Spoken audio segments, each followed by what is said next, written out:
大哥，你有？福伯，狒狒和小黑哥，这么珍贵的宝物，飞元神舟，速度奇跟攻击力，还有一些特殊神。阵法的核心为阵基，陷阱四伏，果然玄妙。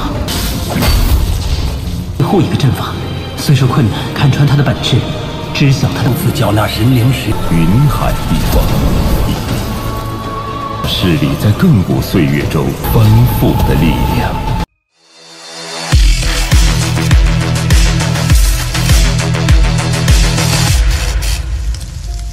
Halo semua ya, selamat datang di Ruang Sinema. Bagaimana kabar kalian semua? Semoga selalu sehat dan baik-baik saja.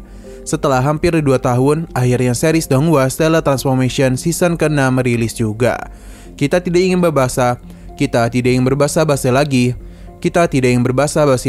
Bagi yang belum pernah menonton series ini, kita sudah membahas dari season pertama dan seasonnya ada. Bagi yang belum pernah menonton series ini, kita sudah membahasnya dari season pertama dan season kelima.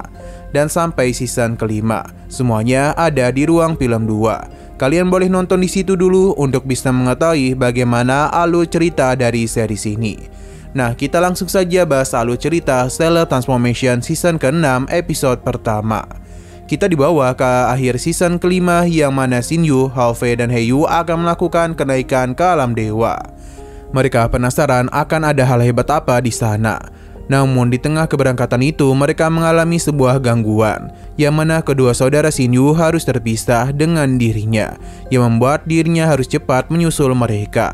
Di sini kita pun diberitahu kalau alam dewa merupakan tempat yang luas dan berada di atas langit. Tempat ini sudah ada sejak lama dan memiliki kekuatan yang tak terhitung jumlahnya. Ini bahkan terus bertambah seiring berjalannya waktu. Alam dewa juga menerapkan hukum langit dan bumi, yang mana siklus hidup dan mati juga berlaku di sana. Hanya 8 kekuatan tertinggi yang telah menguasai kekuatan sumber yang bertanggung jawab atas segala hukum di alam dewa. Setiap harinya 8 kekuatan besar telah bersaing satu sama lain dalam kurun waktu yang lama. Mereka mencari segala kekuatan yang mereka anggap terbaik.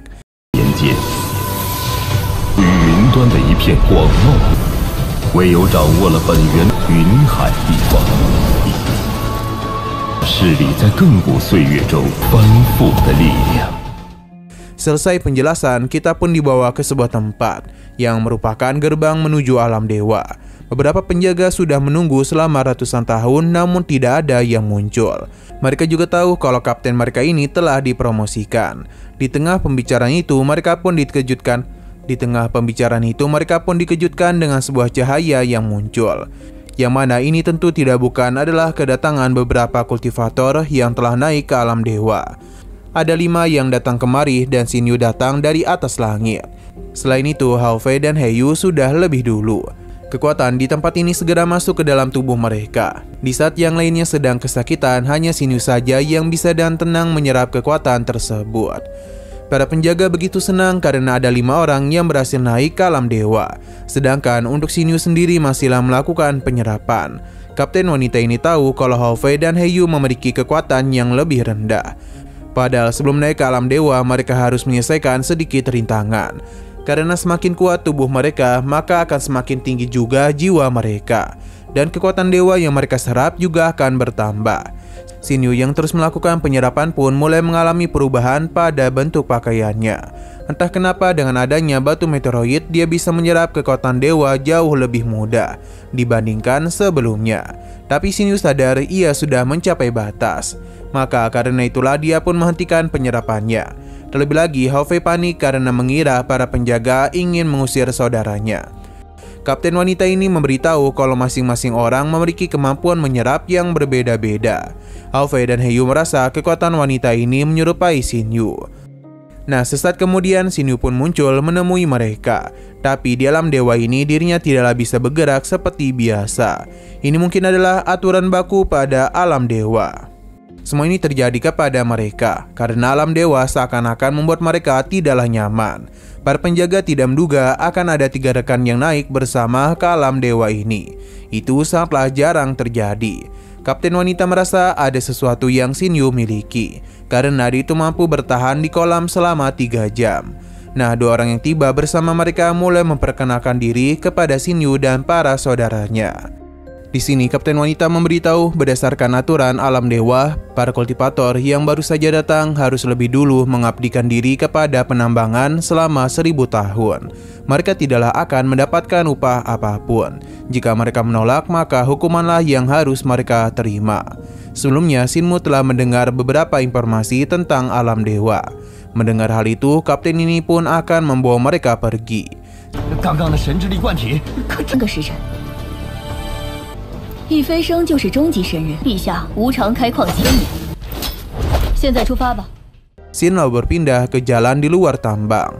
Kapten Wanita memberitahu kalau alam dewa saatlah berbeda dengan 3 alam yang sebelumnya mereka lewati. Karena semua yang ada di alam dewa mengendalikan persepsi hukum ruang angkasa. Selain itu, beberapa kultivator juga dibedakan menjadi 2, yakni dewa manusia dan dewa surgawi. Setiap ranah juga dibagi menjadi 3 tingkat, yakni atas, tengah, dan rendah. Ada juga raja ilahi di atas dewa surga. Di atas raja ada Tianzun yang legendaris. Sayang sekali wanita ini tidaklah bisa menjelaskannya terlalu jauh. Bagi mereka yang baru saja datang ke alam dewa, hanya bisa dianggap sebagai dewa saja dan tidaklah memiliki ranah apapun. Karena saat ini kekuatan jiwa bawaan mereka harus mencapai tingkat jindan terlebih dahulu. Mungkin di antara mereka hanya Xin Yu saja yang memiliki hal tersebut. Jikapun mereka memiliki batu dewa yang begitu banyak, maka membutuhkan beberapa juta tahun untuk naik tingkat. Sesaat kemudian mereka pun melihat beberapa orang. Orang-orang itulah yang akan bertanggung jawab membawa mereka ke tambang batu dewa. Hanya dewa surgawi di antara jutaan dewa saja yang bisa terbang. Namun jika mereka beruntung, maka mereka itu bisa terbang juga.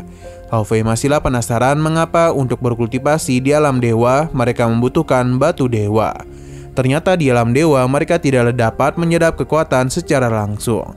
Jadi berkultivasi hanya bisa menggunakan batu dewa saja.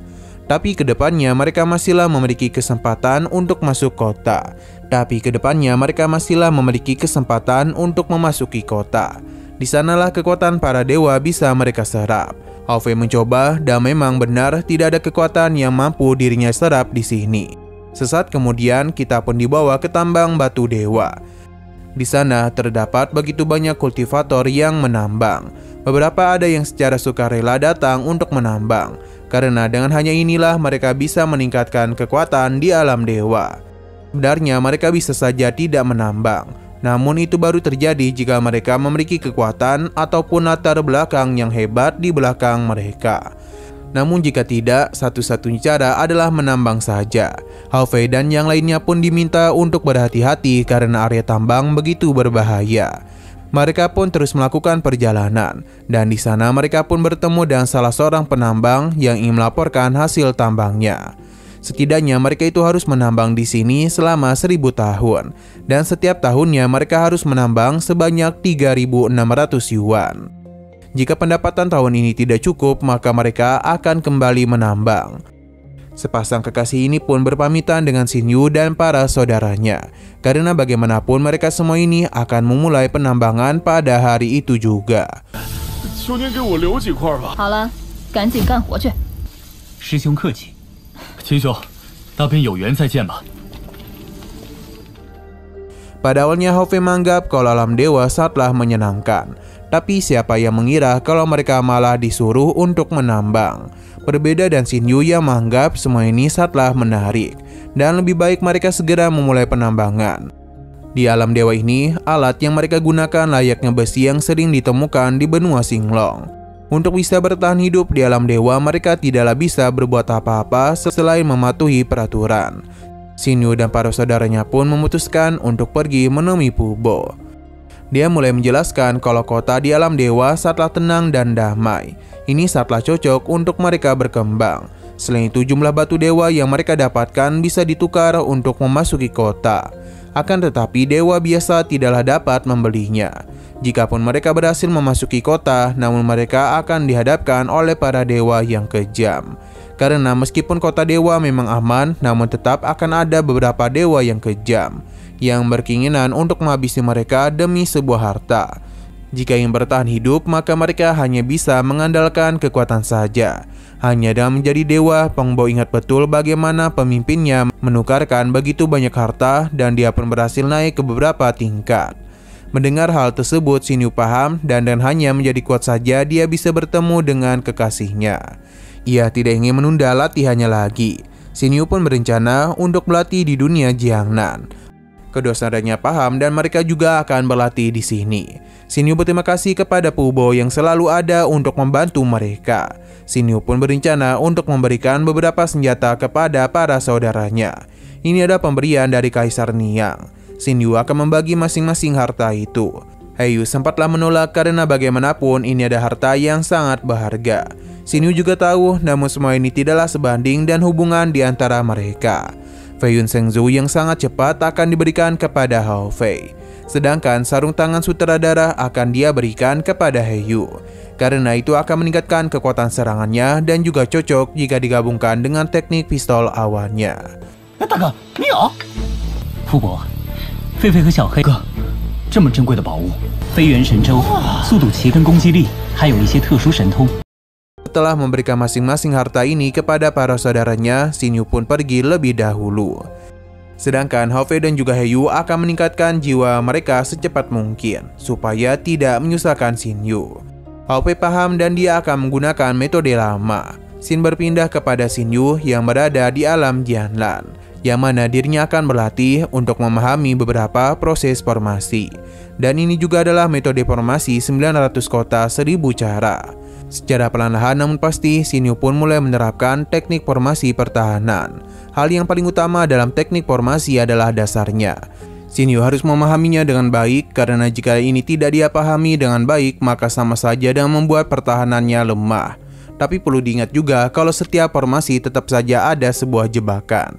Xin Yu yang mengetahui hal itu pun menyadari kalau teknik formasi sebesar ini memiliki begitu banyak hal yang membingungkannya. 阵法的核心为阵基，陷阱四伏。果然玄妙。 Dia pun penasaran dengan bentuk arai lainnya. Dia pun mencoba hal itu dan ini adalah pembentukan tim. Terlihat kalau Xin Yu diminta untuk menghancurkan semacam kristal. Namun sudah ada begitu banyak kristal yang dirinya hancurkan. Tetap saja ia tidak menemukan yang asli. Ini pun membuatnya bertanya-tanya apakah dia kurang fokus. Proses ini bahkan telah menghabiskan begitu banyak waktu Xin Yu. Tapi ia tetap tenang dan berusaha untuk memahami tentang arai ini. Dia juga berusaha untuk setenang mungkin karena dan begitulah dirinya bisa menemukan letak kristal yang tersembunyi di dalam arai itu. Xin Yu sudah belajar kalau kristal yang berada di depannya semuanya hanyalah ilusi saja. Setelah sekian lama, Xin Yu akhirnya menemukan di mana titik kristal asli itu berada. Akan tetapi ilusi lainnya kembali muncul yang mana dia memperlihatkan Jiang Li. Inilah jantung formasi dari fantasi ke-19. Tapi Xin Yu sadar kalau itu semua hanyalah ilusi saja. Sebab ada susunan pasir 5 bintang yang tenggelam dalam arai fantasi. Meskipun di sana ada sosok Jiang Li, tapi Xin Yu tahu betul inti dari ujian ini adalah untuk menghancurkan kristal.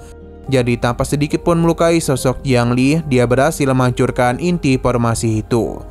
Dan begitu jugalah Xin Yu telah berhasil menghancurkan catatan dari 9 ratu pedang pencuri. Ujian ini memang sulit, namun semua itu sebanding dengan apa yang dia dapatkan. Bahkan seberapa rumit pun formasinya, Xin Yu bisa melihat intinya.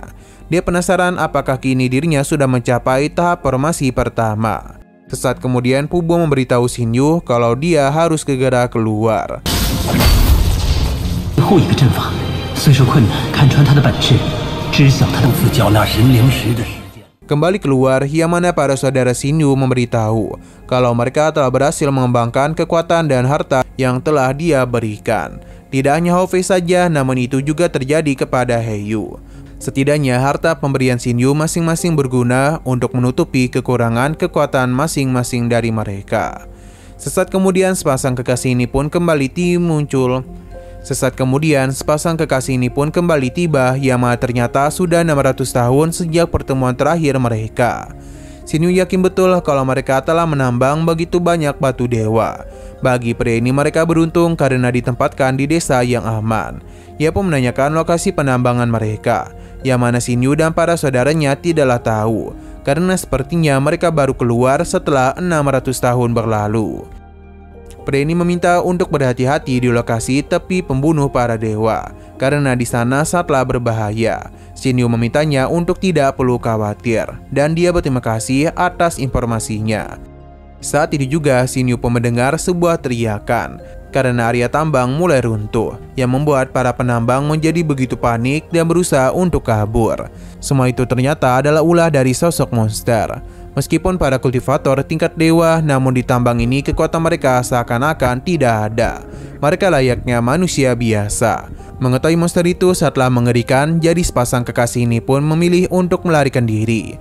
Sedangkan Shin Yu dan para saudaranya yang sudah beradaptasi dengan tempat ini, jadi mereka bisa melakukan pertarungan. Dengan kekuatan yang mereka miliki, Shin Yu meminta Hao Fei dan He Yu untuk berhati-hati. Monster yang mereka hadapi itu berada di tingkat Kaisar Iblis 9. Pertarungan pun langsung saja terjadi di antara mereka. Dengan begitu percaya diri, He Yu meminta untuk menyerahkan monster ini kepadanya. Dalam pertarungan tersebut, kulit dari monster ini terlalu keras. Jadi He Yu harus mencari cara lain agar bisa menghabisinya. Pada akhirnya Hao Fei pun datang dan memberikan bantuan kepadanya. Terlihat dengan begitu jelas kalau He Yu berhasil mencari celah dan melukai monster tersebut dengan tongkat miliknya. Tidak hanya itu saja, dia sempat menahan pergerakan monster tersebut. Akan tetapi itu tidaklah lama karena dia berhasil melepaskan diri. He Yu sadar akan hal tersebut, jadi dia pun akan mencari cara untuk kembali menyerang.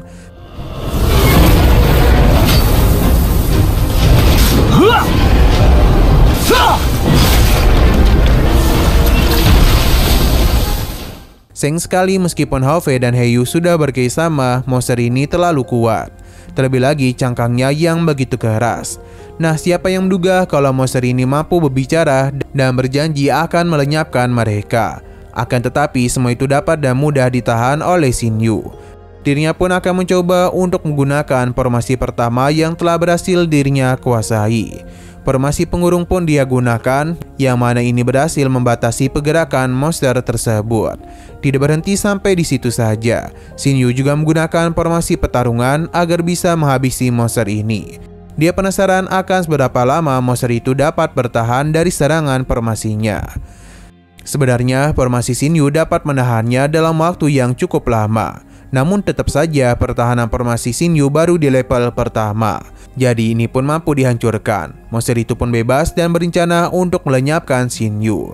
Hao Fei dan He Yu mencoba untuk membantu, namun Shin Yu sudah bisa bergerak dengan cepat, yang mana dirinya telah berhasil memahami hukum ruang di alam dewa, yang membuatnya mampu untuk terbang. Sadar kalau Shin Yu bukanlah lawan yang sembarangan, monster itu pun mencoba untuk pergi. Tapi Shin Yu segera menggunakan teknik rantai pengikat dan langsung saja mengurung monster tersebut dan menyerapnya ke dalam menara permunian. Karena monster ini sangatlah cocok untuk dia jadikan sebagai bahan.